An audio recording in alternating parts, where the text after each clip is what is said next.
L'éducation est l'arme la plus puissante pour changer le monde. Bonjour et bienvenue sur la chaîne Itilika.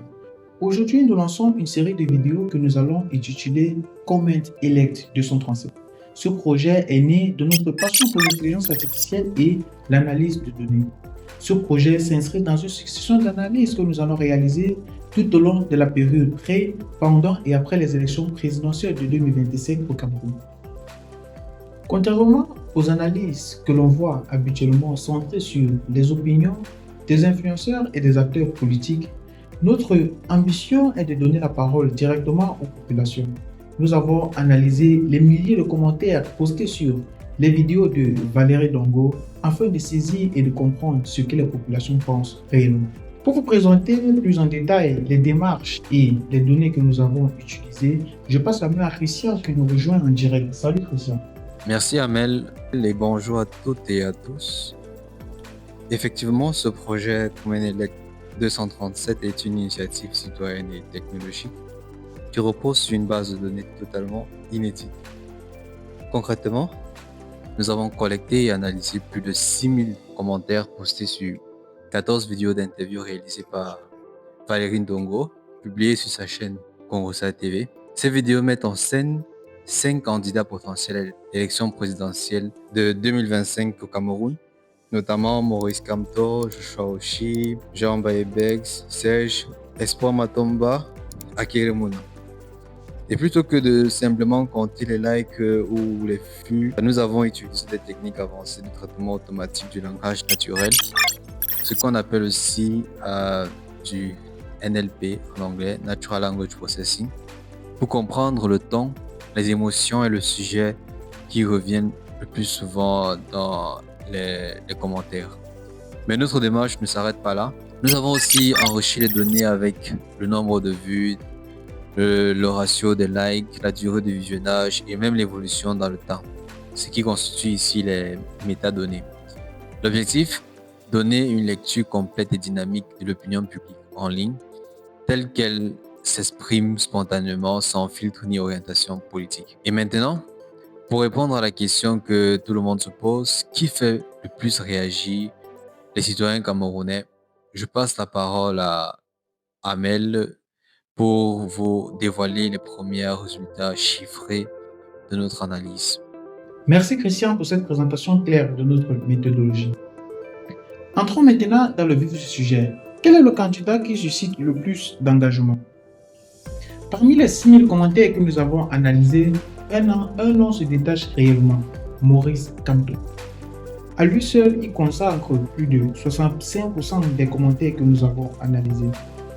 Il s'agit ici d'une domination numérique qui s'accompagne d'un sentiment positif que nous allons bien sûr voir plus tard. En deuxième position, nous avons Joshua Oshie, suivi de professeur Jean Bayebeck. Serge Espoir Matomba et Akere Mouna, quant à eux, ferment la marche avec un niveau d'interaction plus modeste, mais qui reste quand même significatif. En termes de vidéos, les 3 vidéos les plus commentées sont l'entretien avec le professeur Maurice Kamto, partie 1. Dans la deuxième position, nous avons l'entretien avec le professeur Maurice Kamto, partie 3. Et en troisième position, l'entretien avec Joshua Oshie, partie 1. Ces 3 vidéos à eux seuls consacrent plus de 50% des commentaires qui ont été recueillis. Cela témoigne de la popularité relative de certains candidats, je souligne relative, mais aussi de la capacité à pouvoir générer des débats en ligne. Et ces débats, justement, donc, quels sont les mots qui animent? Je vais laisser le soin à Michel qui va vous présenter cela. Salut Michel. Sans surprise, Brian, on retrouve des mots comme Cameroun, président, merci, professeur, et des noms propres qui reviennent comme Kamto, Joshua, Dongo, Valérie. Et cela montre à la fois le niveau de respect accordé à certains candidats et les préoccupations clés des internautes, comme le vote, la jeunesse, le changement ou encore la citoyenneté. Ces premiers résultats montrent que la politique en ligne n'est pas qu'un terrain de clash, mais aussi un espace d'expression citoyenne, de reconnaissance et parfois même d'espérance. Donc, dans la prochaine séquence, Christian reviendra avec une analyse plus fine de la tonalité des commentaires pour comprendre qui est soutenu, critiqué ou encore simplement observé. Christian, t'écoute. Merci Michel. Pour affiner l'interprétation de commentaires, nous avons appliqué 2 approches complémentaires. une méthode lexicale qui repère les mots à connotation positive ou négative, un modèle multilingue de Hugging Face, plus avancé capable de catégoriser chaque commentaire en positif, neutre ou négatif. Le résultat de ces analyses montre que le candidat potentiel Maurice Kamto domine largement avec 65% des commentaires positifs. En revanche, Joshua Oshie et Serge Matomba reçoivent une partie importante de commentaires négatifs, notamment 55 et 57% respectivement. Jean-Baptiste et Akir Moula sont dans une position plus intermédiaire, oscillant entre reconnaissance et réserve. Nous avons ensuite construit un indice de soutien numérique en combinant plusieurs éléments: le sentiment moyen, le nombre de vues, le nombre de likes, la durée de visionnage et le volume de commentaires. Résultat final, le candidat potentiel Maurice Kamto reçoit avec un score de 0,68, loin devant les autres. Il est suivi par Joshua Oshie avec 0,32, plus les autres candidats autour de 0,2. Cet indice ne remplace pas un sondage électoral, mais il donne une lecture crédible de l'adhésion numérique à partir des données publiques.